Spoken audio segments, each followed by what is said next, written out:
All right, everybody. Yes, aloha kakahiaka, everybody. We are live today is July 24th, and want to welcome you all to our pre-game show. This is the part where we take about 5 minutes or so to kind of warm everybody up, to kind of make sure everything's working correctly, let everyone get a chance to get themselves settled. We are going to start on the dot at 9 o'clock a.m. Hawaii time. Right now it is 8:55 a.m. Hawaii time.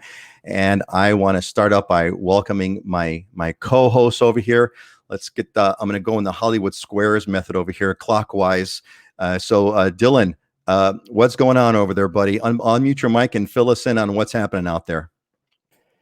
Just another day. It's a beautiful day over here, nice and sunny outside. I have to stay in the office because there's painters at my house, but you would never know there's a storm coming, and a lot of times it's how it is in Kona. But we'll talk more about that, I think, once the show gets started. But I did go to Costco yesterday, and it was completely packed and insane. So the normal preparations are happening, I think, for everybody on the island.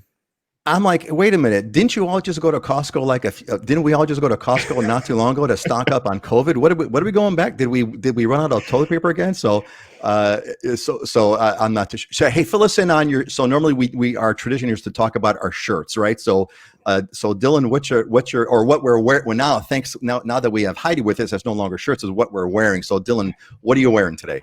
This is a Ren Spooner. So back to the classic. Ren Spooner shirt. And this is one I've owned for a really long time, probably like 15 years plus or something like that, when I got early on in my professional career. So just shaking it back off and bringing it back out. It's looking as good as it always has. So hey, let's move over to Heidi. Heidi, unmute your mic and fill us in. How are you doing today? I'm doing great. Like Dylan said, it's a beautiful day on Maui. You never know there's a storm coming. I'm just enjoying my Maui coffee. One thing you might not know about me is I am a very passionate coffee drinker. So I've got my coffee, and that's my fashion accessory this morning. It's the red Katuai blend, which is grown right in Kaanapali, less than a mile from where I live. And I just love it. It's a great way to start the day. I too consider myself a coffee snob. I have a burr grinder, so that doesn't grind the beans overly. It's a different kind of a grinder. And I finally bought a digital scale, and I measure it exactly 42 grams of coffee beans, because that's my exact formula there. So welcome Heidi. We're really glad to have you here live with us. Scott, what's going on, man? Is that is that the fake background there? So tell us about your real Aloha shirt and your fake background. Yeah, so I'm super excited this morning to come to you I'm down here on the Gold Coast. Let me duck out of the way so the camera can show you. That's awesome, man. So I'm down here on the Gold Coast. I'm actually at the Sans Souci. My client allowed me to use his lanai right out here on the ocean. That's Waikiki right out in the background. Surf's supposed to be picking up. It's not here yet, but in doing so, I picked out my Ren Spooner with the old style surfboards on it for a throwback to Waikiki. Oh, the classic boards. Nice. Excellent. It's a beautiful day. You can see there's a few clouds and a bunch of people at the beach, and everybody's having a good time.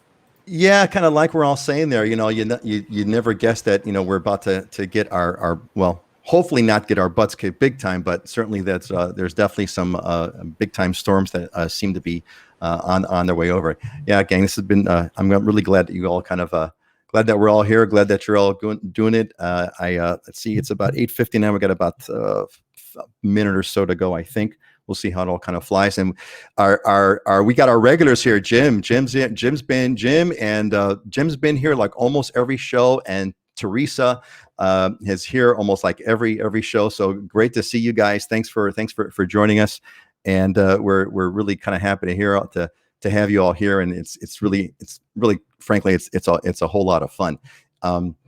So if you've come into the show, and if you're not watching this live, you can kind of squeeze up probably about a minute or so, but actually not a minute, because right now it is 9 o'clock. And so we are going to get started. I want to welcome everybody for being here with us on today.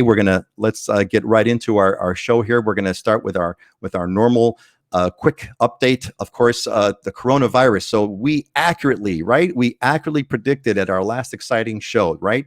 You saw it here.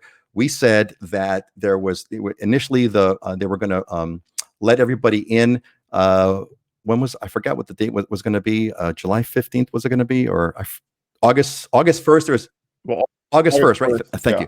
So it was going to be August 1st that they were going to allow it in. And we said, you know what? I just don't see that happening. 3 days later, after we had the show on the 10th, 3 days later on the 13th, Governor Ige declared that, no, we're not ready yet. And so we're going to extend this right now until August 31st. And he said the reason why was due to the rise of confirmed cases on the mainland, supply chain for testing supplies interrupted because of outbreaks, and anticipated uptake in cases when schools reopen. The pre-testing program has been postponed to Tuesday, September 1st. This new date is tentative and will be reevaluated.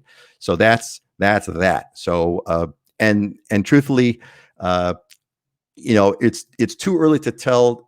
I don't know if anybody wants to chime in on any feelings they have about how confident our August 31st date is looking. Anyone want to comment on that one? It's a big question mark. The truth is we don't know, and it's too far off to speculate. Scott? Well, I mean, I don't have the confidence that they can get their act together and get a solid program in place with a system. They seem to be disorganized more than anything. And I sent those slides over to you guys where it looked like this August, what was it, lift or people looking to come back in here, they had like 80% of, planes, the number of people more or less buying flights to come out here was at like 80% of where we were pre-COVID. So the demand was there. And then they had to cancel a lot of those flights.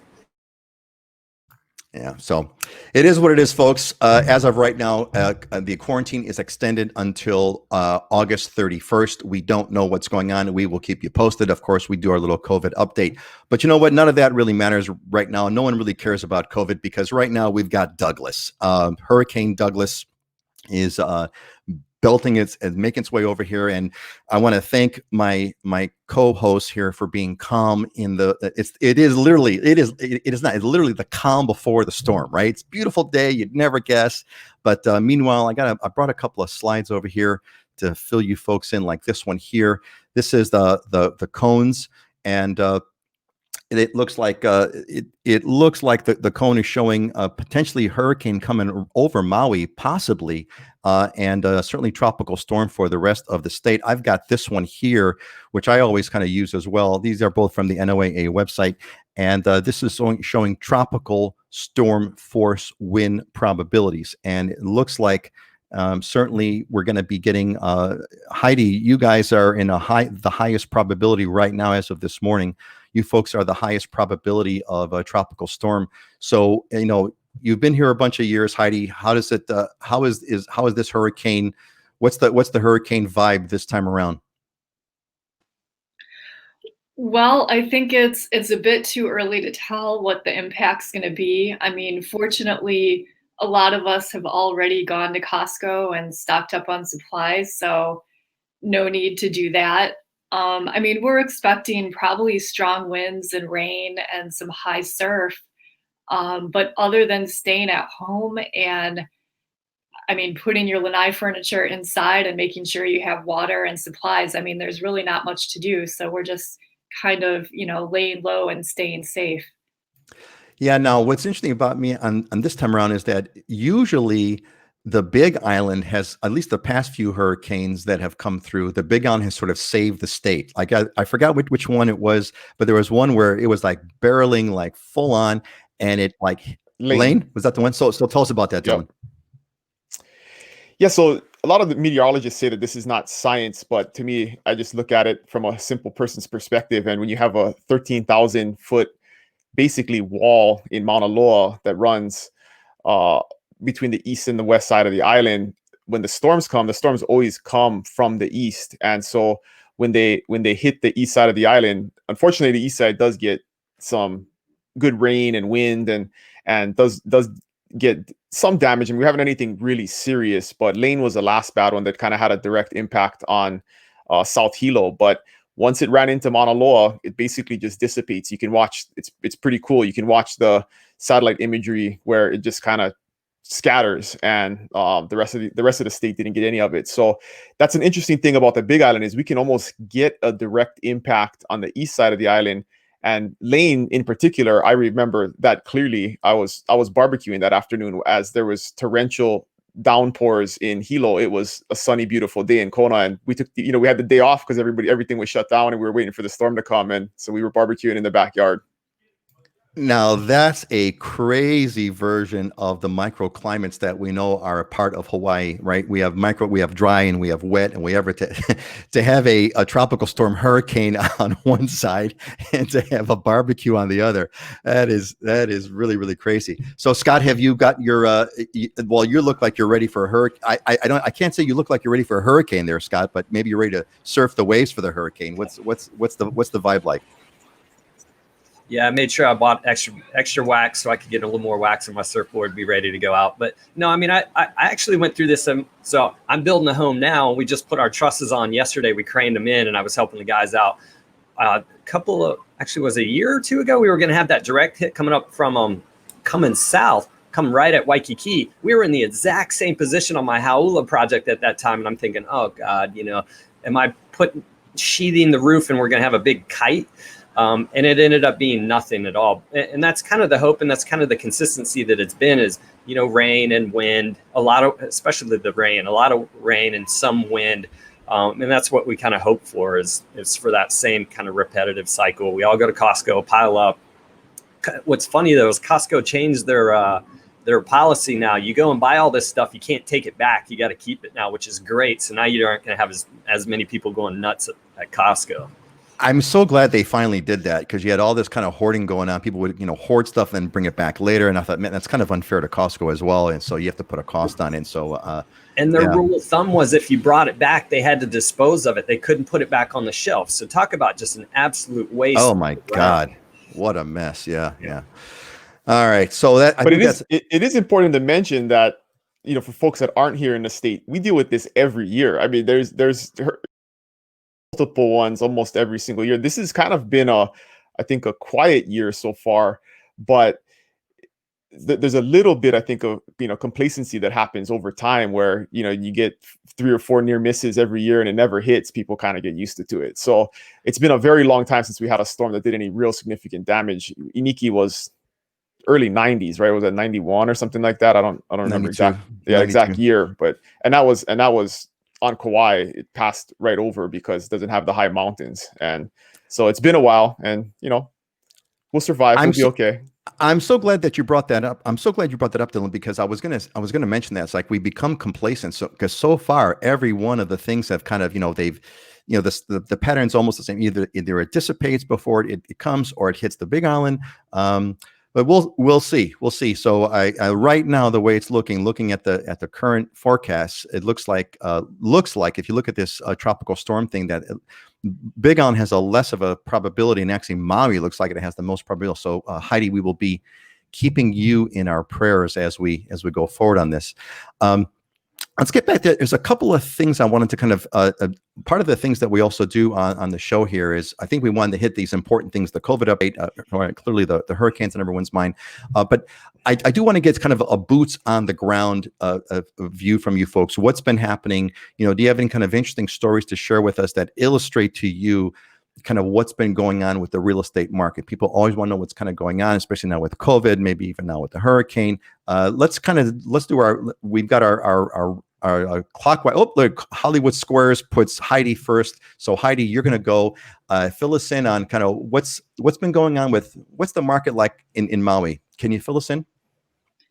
Sure. So on Maui recently, there's been really strong activity in the luxury high-end market, with just a flurry of properties going under contract at the high end, like 7 to 18 million range. What we're seeing is buyers who are looking to escape wherever they are, and they want to be somewhere they feel safe and can enjoy a great lifestyle. And some high-end buyers are finding that on Maui.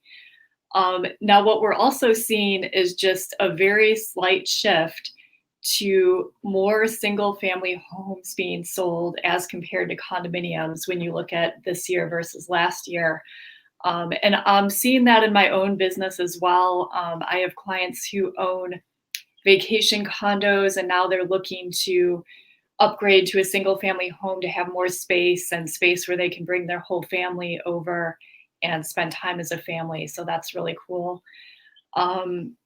For buyers who've been waiting on the sidelines to buy and are in maybe that median, low to median price range, I'm actually seeing way more opportunities now than there were last year in this market segment. So that could. So what do you mean by when you say way more opportunities now? What does that mean? Just good properties coming on in the, $400,000-$500,000 range. Inventory has been, always very low in that price range. But I think some of the area where inventory has increased is the vacation rental condos, because we haven't been able to have vacation rentals for a while during COVID. Yeah, so, we've been talking about that, right? Even though our overall statistically our prices are still very steady and strong on Maui. Some negotiations for short-term rental condos right now, in deals that I've been involved in, there has been some more flexibility in that. So I think for somebody looking to invest in Maui that's kind of been waiting, or even residential condos in the 400,000, 500,000, 600,000 range, it just seems like there's more nice listings coming on the market now than there were in the past. But prices are still strong. So I think that's been the amazing theme, is that prices have been maintained. There was a lot of scare about that. Scott, what's Oahu looking like in the what have you seen over the past 2 weeks since our last exciting episode from you? Yeah, the market's still up about 3 or 4% island wide, and then I got those two market segments I keep talking about, and I brought a listing on in Eva 2 weeks ago at 675,000. And that Eva market, listings are down 21%, but closed sales are actually up compared to last year, which would have been pre-COVID. So there's more buyers in the market than listings. And so I had 30 showings in 5 days, 5 offers. We're in escrow over asking with a backup offer over asking. Then you go to Waikiki, listings are down. I got to translate that, because that's like you just gave a whole paragraph of realtor talk, and what that means to me is that things are really busy and they're selling. Oh yeah, that's the headline. I got to translate I have to translate for the people who are watching, and I'm the dumb guy, right? 30 showings in 5 days, that's insane. That's a lot of people, and to have 5 offers and over asking price, you wouldn't expect that in a marketplace where we're having COVID and you had an economic shutdown. That just doesn't make sense, right? It's really remarkable. Inventory is restricted, more buyers, and the buyers are confident in being able to buy. Interest rates are low.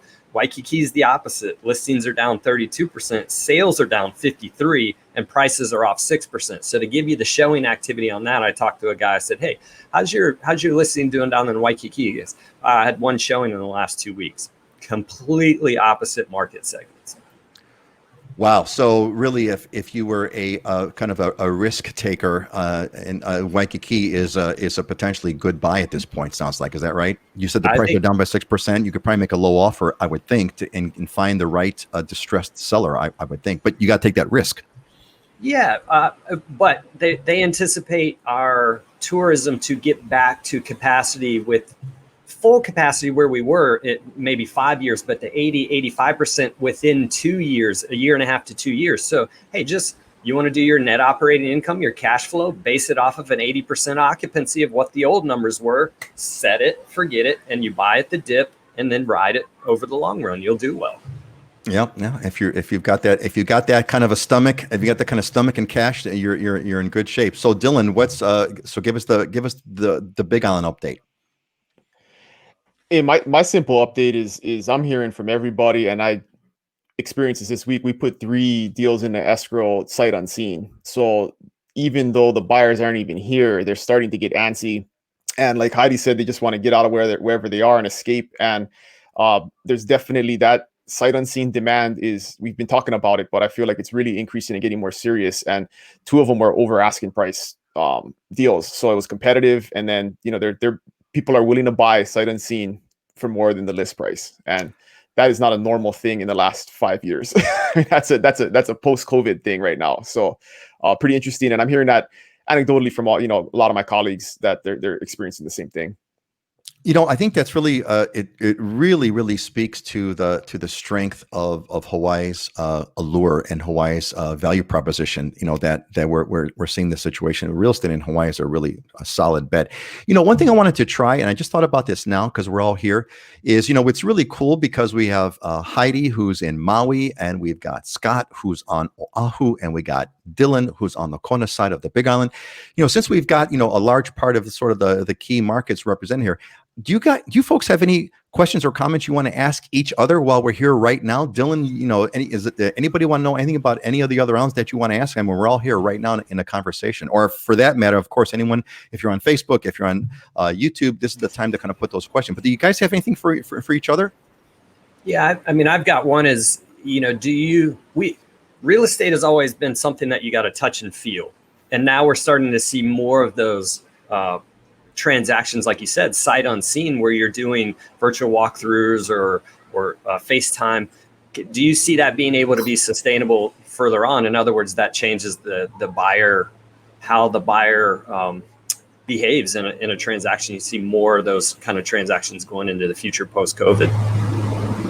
Dylan, you have any idea? Yeah, what definitely helps with that is I mean, I think we've been doing this for a while now in terms of like 360 video and being able to do more digital stuff to allow buyers to get a better feel for a property, and not just the interior, right? You can shoot a 360 tour and walk the street before you go into the property and really let them get a feel for the neighborhood, so you can see that there aren't broken down cars next door and other things. But in general, I feel like there was a segment of realtors that were doing that understood that was important pre-COVID, but now everybody kind of sees that that's important. So the vast majority of new listings I'm seeing come on the market do have some type of 360 tour or video tour attached to it. So we don't have to go out there. In the past, it was, I get a buyer client that's interested in a property, and I got to go out there and get the video for them because the listing agent wasn't doing that. So I'm not sure if maybe part of that is technology too. We've played around, thanks to Peter, with a very inexpensive 360 camera that has really added a lot of value, I think, to our business. But in the past, it was really expensive to do that kind of stuff, even just 2 years ago. And I think because technology has gotten better and quicker and easier, that a lot of people are using these simple 360 cameras instead of having to pay $5,000 for a 360 camera like you used to have to. So that definitely helps. Heidi, what's your sense? Are you? Do you see the showings of a potential transition here in the way that people are buying real estate? And I'd like to actually know from, if anyone's got any comments, who's watching live. Would you be prepared to buy a property sight unseen? What would you need to know to be able to do that? But Heidi, what's your sense of this? Is this do you see a fundamental shift? People buying property sight unseen, given all the other photos and 360s and everything else that they want to know about it? Well, I feel like this was happening prior to COVID as well. I mean, just because we're relatively remote out here on Maui. But right now I have 4 different buyers under contract. They're all buying sight unseen. But all of these buyers are very familiar with the communities that they're buying in and have vacationed here and know the area and know the neighborhood. And I think that type of buyer is going to be the buyer that's more comfortable buying sight unseen.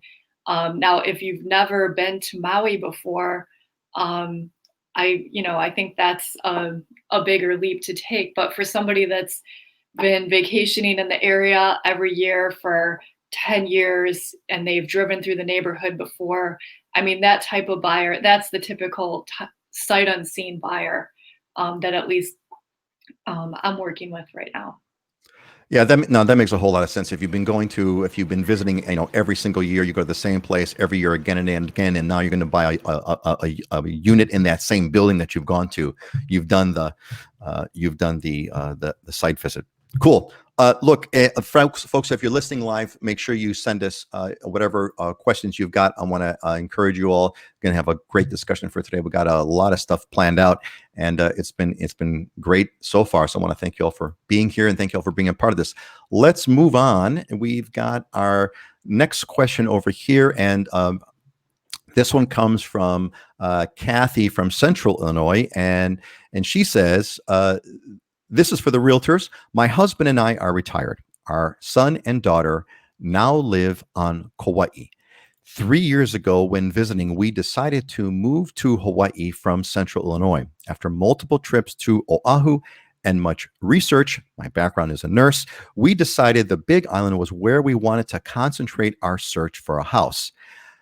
I was to have been there in June, July, and now September. Well, Kathy, you may be coming in even after September. Anyway, I have every intention, she says, I have every intention to quarantine regardless of any proclamations set forth for a negative COVID test 72 hours before flying. I have places on the Big Island in waiting, like VRBO and a month-to-month furnished apartment. Is there anywhere I can go to quarantine upon arrival to the state now for the 14-day quarantine and at a reasonable rate? I've been following your site for 2 years now and was especially happy to the addition of your most informative presentations with Dylan and Scott. There you go. Shout out to Dylan and Scott. Way to go. And now soon to be Heidi. By the way, I did reach out to Dylan as a prospective realtor. Then COVID came. So Dylan, this one's for you. So Kathy, shout out from Kathy to you. What advice do you have for Kathy as far as her question? Where can I go to quarantine upon arrival and stay for 14 days at a reasonable rate? Hey, Kathy, thanks for the question. Really, you can just go to any rental that you're currently set up at. It can't be a short-term, licensed short-term rental, but if you have a month-to-month rental or even a longer-term rental, if you want to come here and just stay before you buy, that's totally fine. There's a lot of people that are coming back that have second homes or they're move in here or visiting, and they just have to shelter in place. So when they get here, they go from the airport to their residence and then stay there. So there definitely are options. And most of them are going to be those mid to longer term rentals, because you cannot stay in a short term rental based on the interpretation of the governor's proclamation right now. Those owners will be forfeiting their short term rental vacation permits if they turn it into a long term rental. So that is a little bit of a conundrum. There would be a lot more inventory to rent if that was an option, but right now it's not. So Dylan, am I to summarize that? Am I to say if you do see a sort of month-to-month rental, advertised or one that you've booked already? Because Kathy seemed to indicate she had a month-to-month. Mm-hmm. VRBO might be a different story. VRBO might be out because they may lose their license or what have you. But if it's a month-to-month, you're good to go, right? You're fine. Is that correct? And what I would suggest, and I've done this for several clients already, is contact me. I got myself or somebody on the team. We've gone shopping for folks and stocked up the fridge before they get there. So when they make it to their residence, they got food for a couple of weeks, and you don't have to worry about that. But we also have some delivery services and stuff that can sustain you. But you just want to make sure you're set up with the basics and the essentials when you get there, and you don't have to worry about shopping, and we can help you out with that. Thanks, Dylan. That's great. So, Heidi, is there anything you want to mention about what's that situation? If there was that same question, how would that question apply to Maui? What's the situation with Maui? If I want to go over there and I want to stay there for the purpose of sort of scouting out a property or taking a look, what's the situation with the short-term rentals? Because the laws are different from island to island. What's the situation on Maui quickly? Well, similar to what Dylan was saying, short-term rentals aren't allowed to rent to guests that are subject to the 14-day quarantine. There are rentals out there. A long-term rental would probably be the easiest, because then you could just sign a lease for 6 months and stay there while you're doing your home search. That's definitely possible. Got it. Thanks. Excellent. Appreciate that. So basically, it's again same thing, only a little bit different. Just kind of look for maybe a longer term rental as opposed to the short term stuff. Scott, what's your advice? Yeah, there's so many. even 30-day rentals or short-term rentals that are not available here that are in zonings where you can. If you go on VRBO or Airbnb, you should be able to find plenty that you can negotiate longer leases for, and month to month, or maybe 2 months worth of a rental. That would be an option. The place I'm here today is actually a minimum 30-day rental, so this would kind of fit that bill. But that's kind of your best bet, is getting into something that's you're not going to have to move after 2 weeks or something, where you're there for a month, then you can kind of extend from there. Or maybe you go 2 to 3 months. That's going to give you enough time frame to get through quarantine, start getting familiar with the island. Maybe you get into escrow at that point, potentially close within 3 months. It's going to take some time to get into that home that you're wanting to buy. So you need the time to be able to land and stay, unless you're wanting to hop around from place to place. Yeah, thanks. A quick question from Teresa. What's considered a short-term rental, week to week, month to month? I believe, if I'm not mistaken, please correct me if I'm wrong, gang. Short-term rental is anything under a month. A month or over is not considered a short-term rental. Any objections there? Any heads? Not okay. All right, good. Yeah, that's pretty much it. That's what the rule is. Yeah. Go ahead, Heidi. Actually, for Maui, it's 180 days. Thank you, Heidi. So okay. So correction. A short-term rental on Maui is anything less than 180 days, which is what? That's 6 months. Mm-hmm. So if it's under 6 months, it's considered a short-term rental on Maui. Got it. And Scott, what's the Oahu? It's 30 days, right? It's 30 days for residential. Now the tax comes into play. So technically anything under 180 days is shorter term. So you add that transient accommodation tax onto that rental portion. But for residential zoning or apartment zoning, it's 30-day rental. 30 days. And Dylan, it's 30. Is there 30 days on the Big On as well? What's the short-term rental? It is, but the convoluted qualifier there is that when you say short-term rental, that's a legal term, right? A legal definition in the county code, and to qualify or to have that law apply to you as a short-term rental, it has to be a property that is fully rented out, right? So you definitely can find homes that maybe have a separate unit on it, or an upstairs downstairs separate unit, and those are not subject to that law if it's hosted, is what they call it, a hosted rental. So those can be less than 30 days, but aren't necessarily considered a short-term rental because they're not subject to the law. So it's convoluted, but it depends on how you're renting the property out, not just how long you're renting the property out, what the property situation is in terms of residency. So the moral of my story here is give us a call or contact us, and we'll help you, because it's like, it's complicated. It's complicated. It's really bizarre. It's shifts from island to island. And we deal with this a lot. So we are the problem solvers. Reach out to us. We know how to navigate through this. We'll figure out a solution for you. Yeah, well said. Thanks, Scott. Great one. All right, let's move on to our next one here. This is from Natasha, who's in Dallas, Texas. And she says, when it comes to condos, our HOA is Homeowners Association, HOA assessment and maintenance fees, are assessment and maintenance fees the same thing? And if not, how do they differ? When obtaining a mortgage, does it consist of the principal, taxes, and maintenance fees? This is my Oahu background. So Scott, why don't you lead this one off? Yeah, I've created condo associations, or condos and homeowners associations, with my development company. So maintenance fees, they're technically talking about the same thing. You may have a homeowners association fee and your a master policy association, so you could fee as well. So you could actually have more than one maintenance fee, but that's typically in your master plan communities. Otherwise, with a condominium, maintenance fee is the same thing as homeowners association assessment. They're putting it together. There could be a period though where they add an assessment rate, say for a big plumbing project, and you have an additional fee that you're having to pay for a specific period of time. It is not included in the mortgage. The only thing included in the mortgage is principal, interest, property taxes, and insurance. And the lenders are requiring you to pay the insurance and the property taxes through the mortgage at this time. Otherwise, if you try to opt out of that, they'll charge you a higher interest rate for your mortgage. So the mortgage payment does not include the HOA/maintenance, does not, and Nope. so you have to kind of pay for that separately. Great. Anybody else want to comment on add? Do either of you, Heidi or Dylan, you have anything you want to add onto this one? the important thing to remember about that is it does affect your ability to qualify for a mortgage, or the amount that you qualify for, because that if that maintenance fee is $500 or $600 or even $1,000 a month, that's going to play into your monthly debt to income ratio as part of your payment, right? So if you're qualified for 300,000, but your maintenance fee is going to be an additional $500 a month, you may only qualify for a condo that's 250 or 225, because they have to factor in that 500 a month as part of your payment, your principal, interest, taxes, all that stuff. So it's not included in your mortgage, but it does affect how much of a mortgage you can qualify for.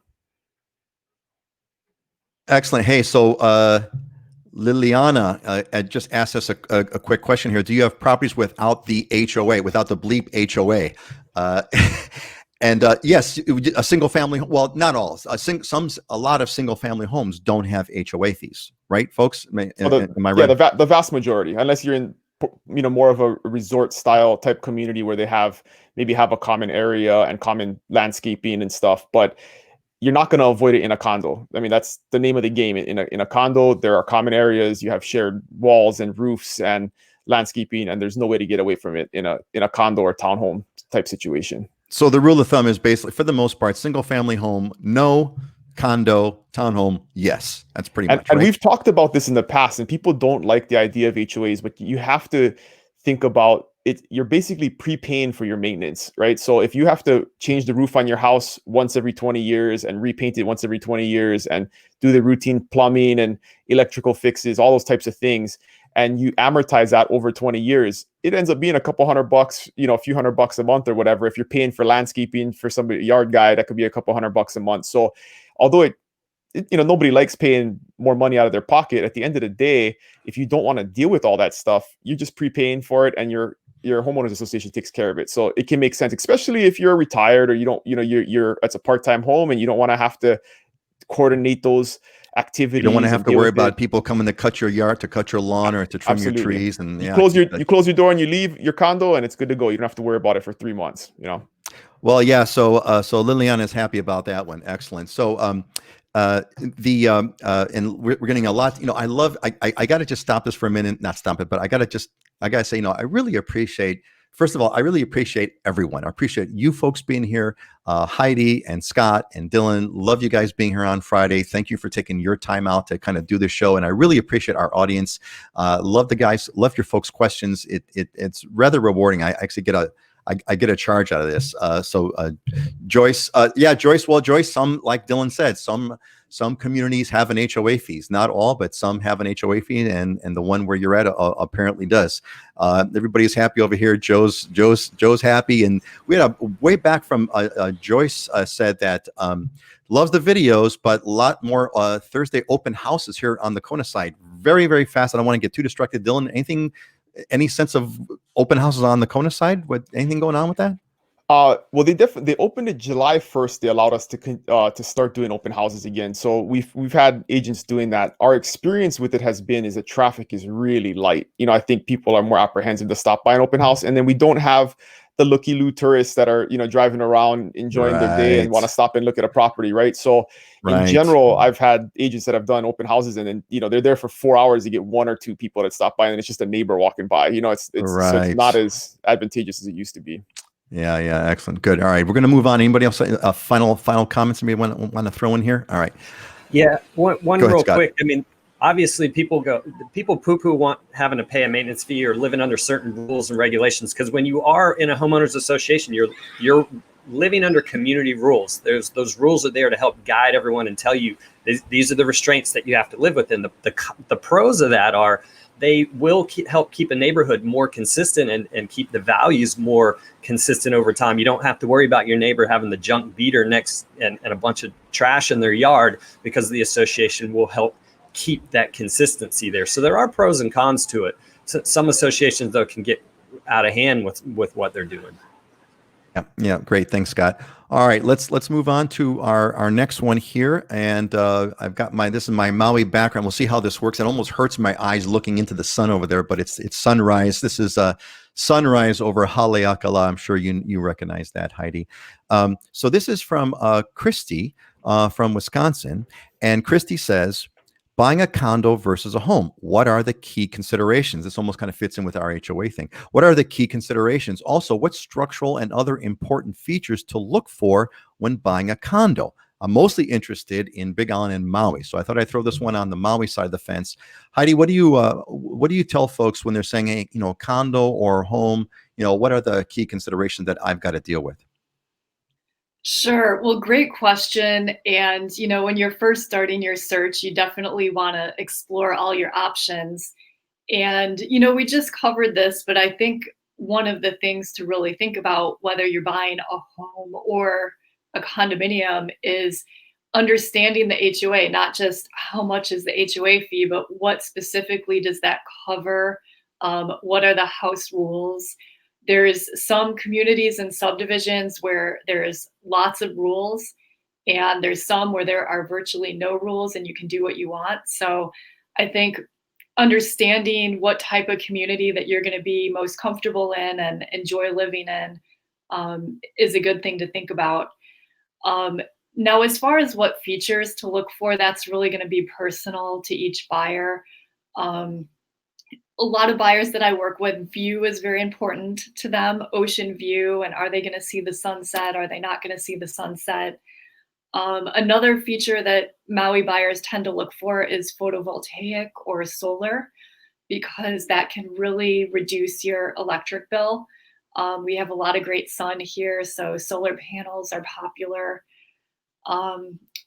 Extra storage for surfboards, paddleboards, kayaks. That's something that buyers often look for in a home or a condo.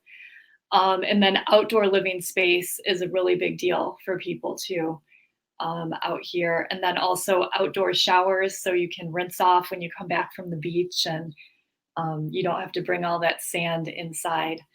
So those are a few things people look for, but I mean, honestly, it's going to be personal for each buyer and each situation, and kind of depending on where you're looking. That's just a great litany. Thank you for that. That's a great litany of sort of things that I would have never thought about. I've lived here, most of my life, and I was like, yeah, you're right. We do have an outdoor shower. That's right. Yeah, we do have a place to store our. Yeah, I never thought about all that. That's a great litany. Hey, is there anybody, Scott or Dylan, is there anything you want to add to that Heidi hasn't already mentioned or that we haven't spoken about already? Go ahead, Scott. Yeah. Well, Dylan mentioned it before, and it's the difference between a home. There's three things to me for difference between home and a condo. You got to consider constant maintenance or maintenance that you take care of, like the roof and the yard and things like that with a home. And with a condo, it's, hey, you're paying the maintenance fee. You're paying someone else to make those decisions for you. Those decisions are out of your control, and it's on autopilot. You don't have to worry about it.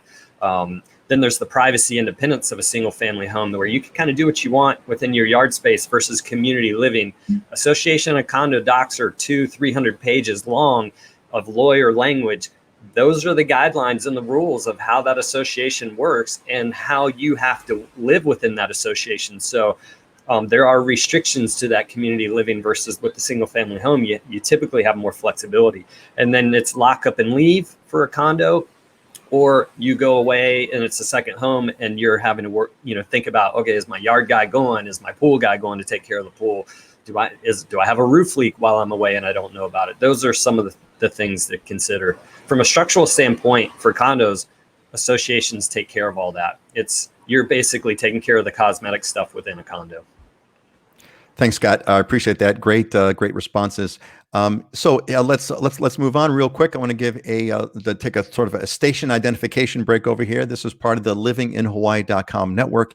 Really want to again extend my thanks and welcome to everyone who's here. If you're not already on the newsletter, you want to definitely make sure you go to the website livinginhawaii.com. You'll have a pop-up for the newsletter. Sign up for that. That's the one that sends out the notifications, that gives you access to ask questions and put them on the YouTube channel. It gives you notifications of when we got shows coming up, and we kind of break these all apart. So I kind of wanted to bring you all back here. There was a quick question that came in, and I think it's a good one, Heidi. This is for you here. So this is Joanne, and Joanne just popped in. Have any mainlanders been buying on the Hana side, or is it mostly local buyers out there? Hana is arguably the most beautiful spot on earth. My first my very first visit to Maui, when I was 20 years old, I drove around. I had a convertible Volkswagen Rabbit, and I drove to the Hana side. It was the most, as a kid from Chicago, a kid from the city of Chicago driving through Hana, I was just completely blown away by it. Maxing. I mean, longer story about that, but let's just stop right there. So, what's up, Heidi? What's up with people buying in Hana? Sure. Well, first of all, I love Hana. I live on the west side of Maui, so when I go on vacation, a great weekend getaway is just to drive out to Hana and either camp or stay in a hotel or a vacation rental out there. I mean, it's just absolutely beautiful, and it really feels like you're getting away. Um, I don't really sell that much real estate in Hana. It's a really remote community, so I don't know if I can answer that question. I mean, I do know that there are mainland buyers that are owners out there. It's also, a very local community, really small community. So yeah, if you have a buyer for Hana, I would probably connect you with somebody in my office who lives out there and sells a lot, because I don't really do too much in that market. Yeah, thanks, Heidi. I so appreciate that. This is a great way to, I mean, I love the honesty. It's like, hey, I don't know, don't do that area, but I can help, and that's a great thing about kind of what we're doing over here. It's all about being as straightforward and clean as we can be to tell people the reality of what's going on and what we know. So thank you for that. Yeah, Hana is amazing. I know famously, does Oprah Winfrey still have a piece of big plot of land? That's like the famous celebrity. There's even an airstrip, if I'm not mistaken, right? There's a private airstrip, so it's like lifestyles of the rich and famous go over to Hana. All right, let's move on here to our next question. This is volcanoes on the Big Island. So Linda says, she says, when can I move there? I'm a registered nurse living in Orange County. By the way, I have a typo here. It's not Linda, it's Leah. So I apologize, Leah, for making that mistake, but it says Leah. I'm a registered nurse living in Orange County, California. I would love to move to Hawaii one day. I love Kailua, Oahu. I think you live there. Actually, I don't live there, but I drive by there a lot. So me and the Porsche are doing a lot of drives in Kailua because it is such a beautiful spot.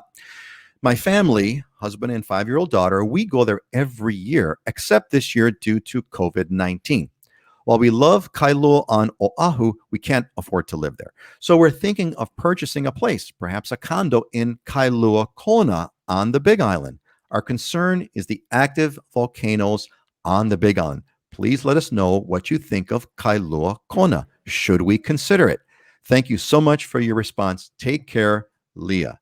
So Dylan, so you've got Leah here who loves Kailua on the Big Island, and maybe she picked Kailua Kona because the names are the same. I'm not really too sure why she picked that one. But what would you tell someone, because you're familiar with Oahu, obviously, Dylan? What would you tell someone who loves Kailua and is thinking, "Hey, Kailua Kona, what's up that? And what is it about the lava flows?" Fill us in, Dylan. Well, first off, I did live in Oahu for a couple of years, and I lived in Kailua, and it was what I learned about it was Kailua Oahu is very similar to Kailua Kona, just in terms of the vibe and the people that are there, and the demographics and stuff. It's very similar. The beaches in Kailua Oahu are much nicer. We have nice beaches in Kailua Kona, but you have those big, long, white, sandy beaches, which are beautiful. So very similar. If you want that type of vibe, definitely, I think you would fit right in Kailua Kona also. So on the volcano topic, Dylan, if I can just quickly interrupt, I just wanted to highlight that point that you made, which is really, really cool. So for Leah, it's like Dylan's like the best guy on the planet. He lived in Kailua for a bunch of years and now is living in Kona. You just can't get more. I got to brag about you, Dylan. You just can't get more qualified than that. Yeah, it's awesome. Anyway, okay, I didn't want to interrupt. I've got a slide for you, and you want to talk about the lava flows, sure. Right? Yeah. So go ahead. In general, the lava is not an issue on the Big Island. That's something that people are definitely concerned about. But the reality is, we do have active volcanoes, but the scientists create lava zones on the Big Island, and this affects insurance, and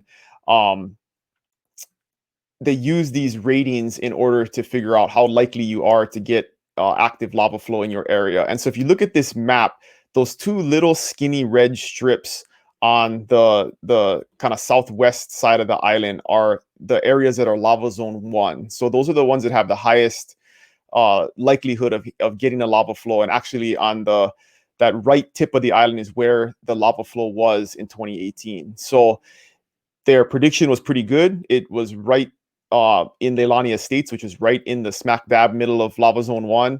And that's where the lava came up. Since 2018, there's been no volcanic activity at all. And previous to 2018, there was constant volcanic activity since 1983. So it's almost the first time in my life that we haven't had active flows on the island. And one of the benefits of that is we don't have any VOG right now. There's no volcanic haze because of that. But the reality is 95% of the island is completely safe from the lava, very far away. If you look, that orange patch that has the 4 on it is lava zone 4. That's where Kailua Kona is. So you're pretty much on the opposite side of where the active volcano is. So you're very safe on the west side. And basically the north side of the island has the older volcanoes. And so like where it says 9 at the top of the island is the lowest lava zone rating. And you basically have no chance of getting lava up there. So in general, don't worry about it. It's here, but it doesn't threaten most of us. And nowadays, you obviously wouldn't buy property anywhere near lava zone 1, or you shouldn't anyway. You still can, but you shouldn't. Don't buy lava zone 1. Yeah. I just had an inquiry 2 days ago from somebody saying, "Hey, can you tell me a little bit more about this property? It looks like a great value." And I looked it up, and sure enough, it was in Leilani Estates, right where the lava was. So of course, you get a huge, beautiful house for like $200,000 there because you can't get insurance, and you basically had lava flows right through your neighborhood 2 years ago. Yeah, so if I suppose if you like hot lava flows going through the back of your house and potentially burning your house up, that would be a risk you might be wanting to take. A really cool thing, just a sightseeing thing, is now that it's all stopped, it's totally safe, and you can go back into Leilani Estates and you can literally drive down the streets, and there will be 40-foot high walls of lava that were flowing through that neighborhood. And then there's people living right next to it. I mean, the houses that didn't get taken, people moved back in, they bulldoze roads back in, and people are still living there. So it's really kind of trippy and surreal to drive through there and see that there is active lava flows and people still live there. And some places the ground is still steaming, because there's activity down below, and it's really wet there. So when the water goes down into the cracks, it steams back up. When it rains, all the steam comes out. Right. That is one thing that was really cool about the Big Island. We lived there actually in 91. Actually, lived on that side, and what I really kind of tripped out on is I thought it was like this amazing. You could literally, drive back through time, so to speak. You could drive back to the primordial Earth at the very, very, very beginning of time, right? You get some kind of with a fresh lava, completely, fresh black, nothing but black, just pure black rock, and then you could kind of drive to a little bit further, and you'd see the moss or the fungus. I forgot what it's called, but there's what's that white fungus called, Dylan? I forgot what it's called. Anyway, but there's like a white kind of a fungus that was like the next stage where there was this white stuff, and then you'd see you go further out, then you'd see like ferns. The ferns would kind of grow on the white fungus and kind of work their roots into the rock, and then you drive further out there and there'd be trees, and you could actually kind of drive through time. It was just the coolest thing. I really kind of thought it was trippy. Hey, Dylan, that I gotta say that what really stuck out to me on this lava flow map is the Kailua Kona side being lava zone 4, which is cool. Where is Hilo over here? Isn't like zone 1 almost going through? Where's Hilo on this map actually? So Hilo's on the that little bump and bay that you can see right it's north of where the lava zone 1 area is. So it's actually I see. Okay, I see it now. Hilo, it's just where it says by that line by Mauna Kea, where that Mauna Kea line goes all the way to the right. Okay. Yeah. All right, so it's lava zone 3 primarily, and then right north of Hilo, it's lava zone 8. So it really can change dramatically based on the topography of the island, because if you have a ridge, one side of it can be lava zone 2, but the other side of the ridge can be 8 because of where the volcano is located. Can't yeah, lava does not climb mountains Yeah. for the most part. Yeah, and actually, if I look at this map now, I realize that we lived in just outside of Pahoa town, which right now is a combination of lava zone One and 1 two. or 2. Yeah, Yeah. yep, pretty much. That's why we got our land so cheap. We're young and stupid. This is back in my late 20s, and my wife and I bought our first property. Thought it was a deal. It was a great experience that's for sure. Okay. Let's Quick question, Peter, for Dylan. Sure. Yeah. Great. Dylan, is it still lava zone 1 and 2 that you cannot get insurance in? Or because I remember when I was there, lava zone 1 was out. Lava zone 2, you had to go to Lloyd's of London to be able to get the insurance. And then lava zone 3 and up, you were good. It was kind of just standard practice. No, it's pretty easy to get insurance in lava zone 2. The premium might be a little bit higher, like $100, $200 a year. It's not very much more. It's pretty much impossible to get insurance in lava zone 1 right now, obviously, after the flows. This is maybe a topic for a future show, but there's a long political history on why we even have development in lava zone 1, and the state did some funky things where they kind of forced companies to give people insurance. So it encouraged building in lava zone 1. It encouraged bad behavior that wasn't subject to common sense, and that's why we have neighborhoods in those areas where we really shouldn't. Bad behavior not subject to common sense. That's like a encouraged by the state government. Encouraged by the state. Geez, those three topics always kind of seem to kind of fit together, don't they? Yeah. I wonder what is with that. It's not just unique to Hawaii, unfortunately. All right, let's move on. We got about 9 minutes to go, so we still got some time. All right, let's get on to our next question over here. So here's one that I think this is almost a general one, but we're going to have Scott lead it on, which is from Steph. He says, "Hey, aloha, Peter. What are the best neighborhoods on Oahu to raise a family with children?" That's like the topic, folks. And the follow-on is from Miguel, who's from Perth Amboy, New Jersey, and says, "What island is the best to live for disabled people, especially in a wheelchair?" Scott, why don't you lead us on this discussion? Yeah, so with the family with children portion, the schools oftentimes become a factor. And I'm kind of the belief that, the more space that, kind of a more neighborhood feel you might have for family environments, probably a little more conducive.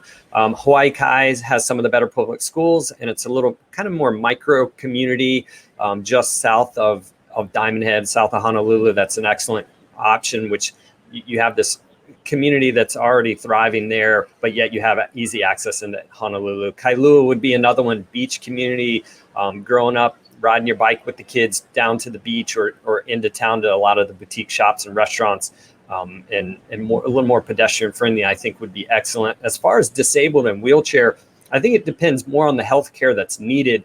A lot of the homes are going to be able to either be modified or handle someone that's disabled or needs wheelchair access. The question is do you need medical services? And if that's the case, especially specialists, then we've talked about this before, Oahu has more of your specialists for the healthcare needs.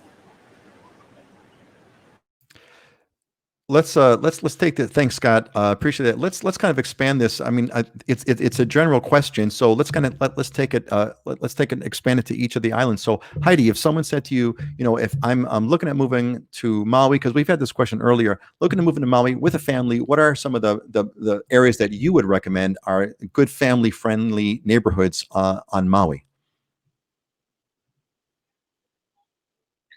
Yeah, well, there's lots of great places to raise a family on Maui. I mean, I think one of the most important things, as Scott mentioned, is schools and which school that you want to go to. Something about Maui that I learned when I first moved here is even if a place is only maybe 20 miles away, that can mean more than an hour drive in some cases. So I think being close to schools would be a big priority. And then there's certainly neighborhoods, like if you want to have a neighborhood with sidewalks and things, there's a great planned community in central Maui, Lani and Keolani, and they have it's a very family-friendly subdivision. Upcountry is also a really popular area for families with kids. And on West Maui, I mean, we have great neighborhoods as well. So, I mean, but that definitely does play into the search at the beginning is where somebody's going to go to school and how close do you want to be Yeah, to great the school. consideration. So Dylan, real quick, if you can quickly kind of share with us, what are the good places for neighborhoods with family and perhaps a consideration for disabled needs? I would say for families, the vast majority of the Big Island is very good to raise a family at. I would more narrow it down on where you shouldn't go. And there are a few communities that have more retired people, or complexes that have people who aren't as going to be as friendly to kids that are screaming and running around and doing what kids do. So that's something I could definitely help with. Is I wouldn't say you should look in these 3 areas. You should more avoid these 3 areas would be more the answer that I would give. That's in that great. sense. So go ahead. I'm sorry. Yeah, and then on the disabled wheelchair thing, I think in general, I feel like the Big Island, because it's very spread out and rural, it's not a super good, walking pedestrian kind of community. That's not to say it's bad, but it's just not how we're built. We're not, there isn't dense urban centers where you have a lot of places you can walk to or get around in. We have all the ADA laws like you have anywhere else. So you definitely have access to parking and things like that. But I think the most important thing is what Scott was saying, healthcare, and making sure that you have access to the healthcare that you need. Yeah, and the Big Island's like that rugged sort of out country. Yeah, I mean that's kind of just like on the mainland. If you were gonna go like quote in the middle of nowhere, it's that you might have the gas station will be ADA friendly, but the rest of the entire country, that whole region is rugged. All right, you know what? We got about 4 minutes, and we ran a little bit long, but I did want to cover. I want to skip to talking about our diamonds and deals segment. So I'm going to ask you folks to kind of go through it quickly so we can fit within our time limit. Here's where we talk about our sort of aspirational properties that we think are really cool. Scott, what is this? What the heck is this? This is amazing. That's definitely a diamond, and because I'm down here on the Gold Coast, this building's probably about 5 buildings down from where I am right now. That's a penthouse unit. The Castle Surf, all the units on the front of that building have this arched covered, which you can see in the right picture there, lanai, where you can close them up, but it looks down the coastline towards Waikiki. You're on this Gold Coast here, right on the ocean. It's 1,400 plus square feet, 2 bedroom, 2 bath, 2 parking for $3.2 million. But that thing has been redone from top to bottom with mango koa cabinets. You got a hand look at that chisel. bedroom. I'm seeing that bedroom there. That's crazy.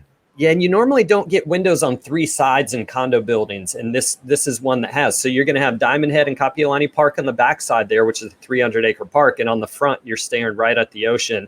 And out the side windows you're overlooking the Elks Lodge, which is at 2 stories. You're up on the 6th, so you're seeing down that coastline as well, even from that master bedroom, which is on the backside of that unit.